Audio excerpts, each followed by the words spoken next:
Welcome to English Podcasts, videos, podcasts and quizzes. Visit our website at english-podcast.com and subscribe to our YouTube channel for more learning content and free giveaways. Hi Chris. Hi Sue. So on this website, we're often talking about how important listening is to learning. Do you have any tips on what is the best way to improve listening skills? Well, what I was thinking was, okay, there are lots of tips which we can go through, but I was thinking that we could talk about some things that people can actually listen to. Okay. What would you say are good things that people can listen to? Well, I'm going to say movies and series. Uh-huh. I think that's quite a good place to start because many of the series, people get hooked on the story and characters develop. And I think if you get a good series, people enjoy it. Mm-hmm.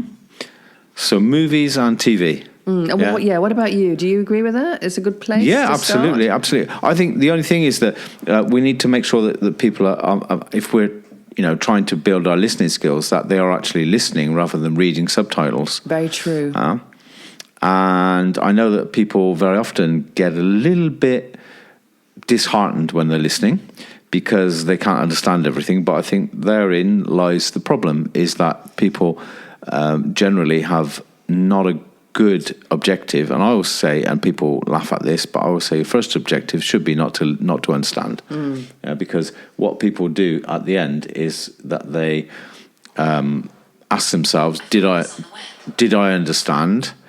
And they often don't, so they feel themselves going round in circles. However, I very often ask people to listen to stuff while they're doing other things, mundane stuff, washing dishes if they don't have a dishwasher, or cooking, or something like this, something that's not, demanding. Yeah, and I think it's quite a good idea to have some kind of background noise. So you're hearing the good sounds, and you don't need to understand everything. And I think that's a key word, hearing, because I think a lot of people go for understanding where they can't even hear the different sounds in the language. Yes. And that if they can't hear it, they will never understand it, which is, quite obvious. Absolutely. How about music? What do you think about music? Well, I like music, but I have used it with learners. Actually, I used I used ABBA, Mamma Mia, okay. with the film as well, actually. Yeah. And that was quite fun. And the person who I used it with picked it up pretty well, mainly because it was a song I think the person already knew quite well. So we were able to delve a bit into the vocabulary and build on it.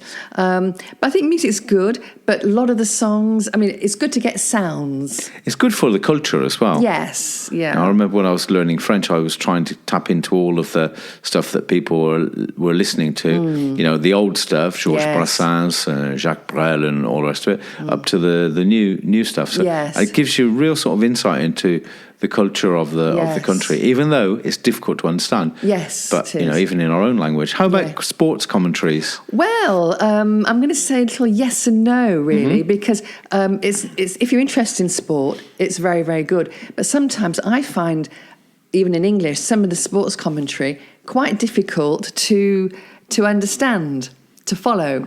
Okay, and I often tell people the story about when I first came to France, and I like to watch the Tour de France, and I literally did not understand anything at all. Mainly, and I realised why after a while, I didn't know the names of the riders.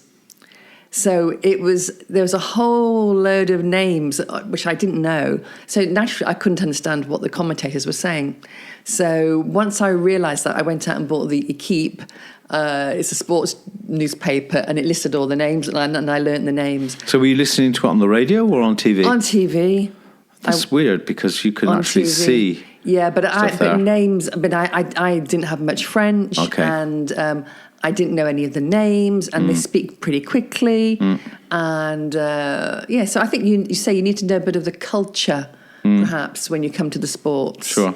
I used to watch rugby in Welsh. Oh, golly. Mm-hmm. Not because I wanted to listen in Welsh, because I don't speak Welsh, nor really understand Welsh, but because I understand rugby, I could sort of hear the expressions, when they were talking about an up and under or kicking for touch or a scrum or whatever. And for me, it was quite easy to follow. Not that I could, maybe say it back, but very often what people do is the thing what you said about names is that they will block on stuff which is probably not important. Yes. It could be the name of a rider in this instance in the Tour de France. It could be the name of a Greek restaurant, whatever, and they just block out. In fact, I was going to say a lot of my learners these days seem to be very interested in American basketball. Okay. And so I, listen to a bit of the commentary, and I must admit I have no idea what they're talking about in English. But if you're interested in it, persevere. I think keep that's with it. one of the main things is interest, isn't it? Yeah. Have you ever listened to audiobooks? I have, in both English and French. I find them they send me to sleep. Okay. They sent me But did you want to go to sleep? I wanted to relax, let's say. But I think they were quite good, I suppose. But I don't find them dynamic enough for me. Okay. But I know that they can be very, very good indeed. I downloaded loads of them with the intention of listening to them. But in fact, I don't really like listening to books. I like reading books, so Yes. I didn't actually do it. Yes. How about social media? Anything good with social media? I'm actually quite a fan. I'm actually quite a fan because we have an Instagram account and we follow some people, English language people. They follow us back. So I've come to realise there's a mass of English learning resources out there, and the good thing is it's on your phone. If you're at the bus stop or whatever, you can listen to it. It's 1 minute.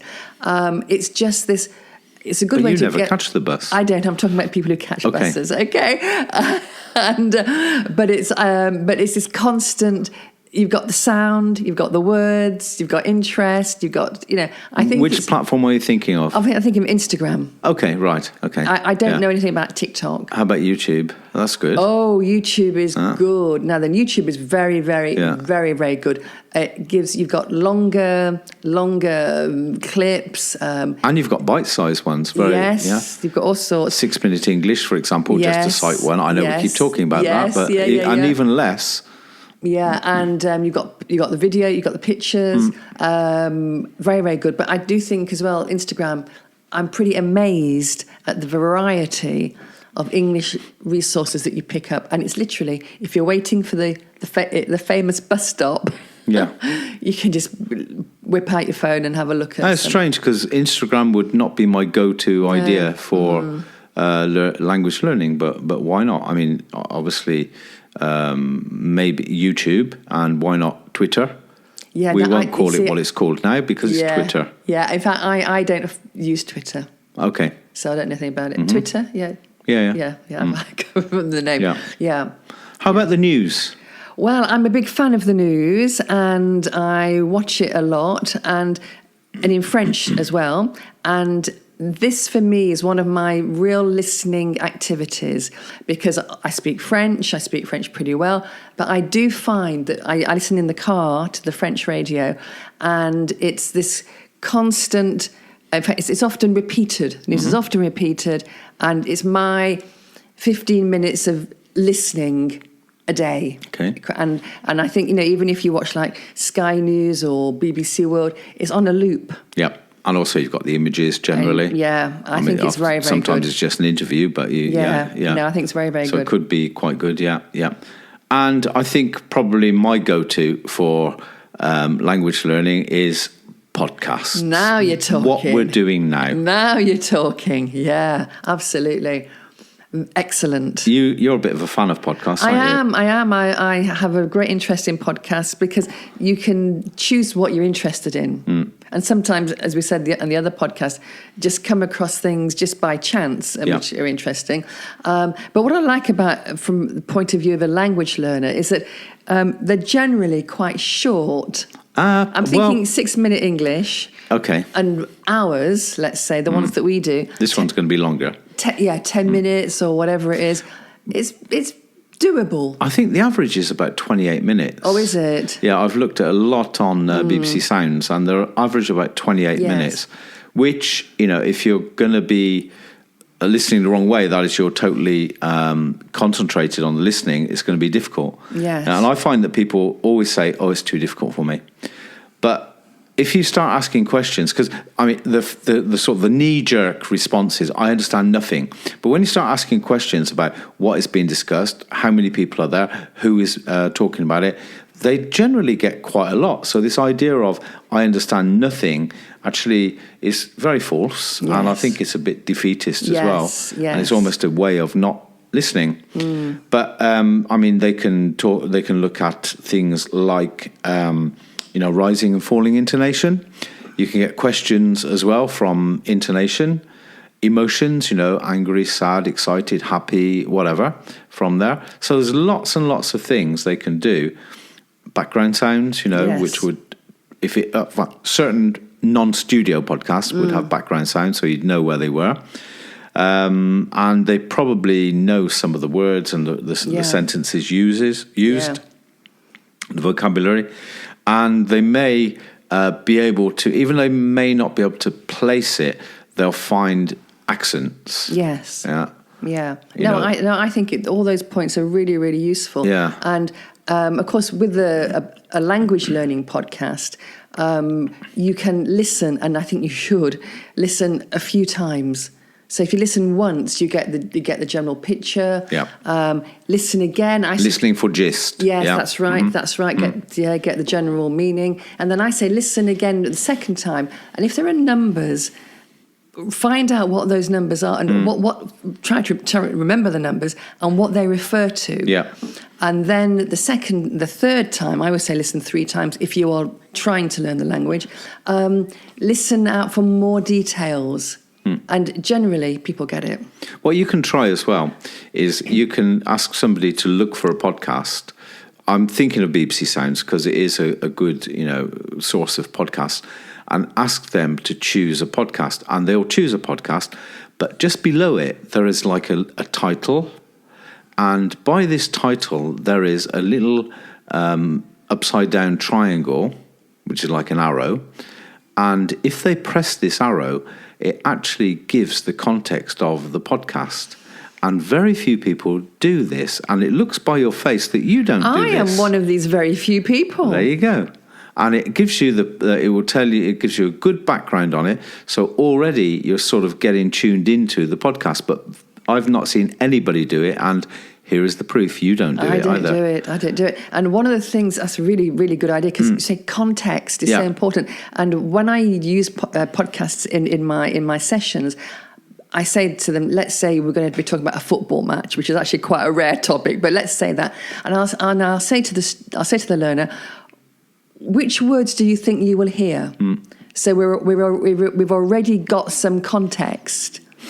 I do a similar type of thing. Putting them on the right track, if you like. Yeah, I do a similar type of thing, but I ask them what to expect they'll be talking about. Yes. And even if they get it wrong, it doesn't matter. Yeah. They're starting to engage with the content. Yes. But if you just press this little downward arrow... I'll do it tonight. It can be quite explicit. There can be a lot of things, or it can be just, 100 or so words just talking about who it is, what the series is about, or what that particular episode is about. But generally, in the podcast site, you have like a series of podcasts by a person or persons, and they will give you the first one, which is about a minute. It will give you a background of what's going to happen. And if you click down that, it will tell you about the episodes, and you can choose, don't, feel obliged as well to go from 1 to 10 or whatever. If number 3 is interesting and number 7 is, forget the rest, whatever interests you. And I think that is a big key, is that as soon as it doesn't interest you, not that it's become too challenging, but as soon as it doesn't interest you, stop it. Go somewhere else. Totally there's agree. loads and loads of elsewhere. Totally agree. Well, I can see that you really are the geek of this team. So you find not at all, because I'm not. Not at all. Well, I didn't know there was. But I think it's just simple and it's common sense. Find out what it's about. It's like on a book. When you pick a book up in a bookshop cover. or a library, you look at the back cover and it tells you what it's about or the person, and it does exactly the same. Yeah. And then the big sort of choice thing is not, is it too difficult? Because it's never too difficult. It depends what you want to do. You know, if you want to understand everything, you could say that everything's too difficult, so you do nothing. Yeah. So it's not that difficult. In fact, it's not the difficulty level, but it's more the interest. And if you're interested, and I think one of the keys of listening is rhythm. Yeah. You know, not the amount of time, but how often you do it. And it's very much like sport. You train your ear in this gym by listening to stuff. You know, some of the weights you won't be able to lift, some of the distances you won't be able to run, but that doesn't matter. It doesn't stop you doing it. You go back the next week, you know, you feel a bit sore or whatever. It's a very, very similar thing. Absolutely agree. But I think that a lot of people get a little bit, sort of, put off by the fact that there's no instant gratification. Yes. You know, it doesn't come like that. Yeah. And I think that looking back on the way that I learned French as well, is you don't know when it happens, but it happens. Yeah. Yeah. And it's just listening to it every single day. And often what I get people to do is actually turn their back on stuff. Yes. Even if there's an image, turn your back on it. And then when something, interesting happens, or something maybe out of the ordinary, okay, whatever, stop it and imagine where they are. And they'll say something like, oh, they're on a train or they're in a restaurant, whatever. Yes. And they turn around and in fact the people are in a meeting room. Yeah. And that's, okay, you've got it wrong. But what you have to ask yourself is, why did I get it wrong? And why was I thinking that way? Yes. And hopefully next time you'll be able to get a little bit better. Very, very good tip. Okay, so podcasts are the thing. Absolutely they are. But there are also many other things. Totally agree. Thank you, Sue. Thank you, Chris. Thank you for joining us today. We hope you enjoyed our content. Don't forget to subscribe to our YouTube channel. And follow us on Facebook and Instagram at english-podcasts.com.